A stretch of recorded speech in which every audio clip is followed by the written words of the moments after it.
আসসালামু আলাইকুম রহমতুল্লাহ। যে কারো দিকে তাকিয়ে আল্লাহ তাআলার গুরুত্বপূর্ণ জামালি একটি নাম যদি পড়েন তাহলে কি হয়? আপনি যার অধীনস্থ আছেন অথবা চাকর চাকরানি আছেন অথবা আপনার কফিল খুব নির্দয়, এক কথায় আপনার মালিক খুব খারাপ লোক, আপনার উপর অত্যাচার করে। কোনো স্ত্রী লোকের শ্বশুর শাশুড়ি তার উপর অত্যাচার করে, নির্যাতন করে, আপনার স্বামীও আপনার উপর অত্যাচার করে, তাহলে আল্লাহ তাআলার এই ইসিমটি পড়ে আপনি ফু দিন। আল্লাহ পাকের নামের যে কি পাওয়ার, কি ফজিলত রয়েছে, যারা আমল করেছেন তারাই বুঝবেন বন্ধুরা। আল্লাহ তাআলা নিজেই বলেছেন আল্লাহর সুন্দর সুন্দর নাম রয়েছে, তোমরা সে নাম সমূহে তাকে ডাকো। যারা জ্ঞানী, যারা বুদ্ধিমান, আল্লাহর এর নাম সময়ে ডেকেই তারা উপকৃত হয়েছে। আপনি যার অধীনস্থ আছেন সেই মালিক যদি অত্যাচারী হয়,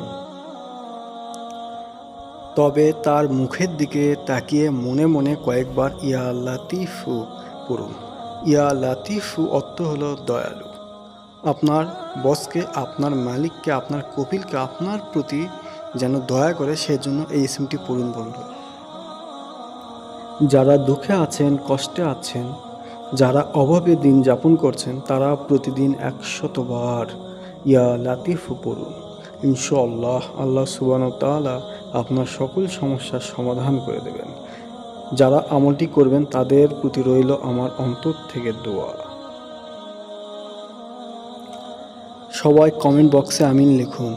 কার মুখ থেকে বের হওয়া আমিন কখন কবুল হয় আল্লাহ তাআলা ছাড়া কেউ জানে না বন্ধুরা। ভিডিওটা একটি লাইক দিন, যারা নতুন দেখছেন সাবস্ক্রাইব করুন।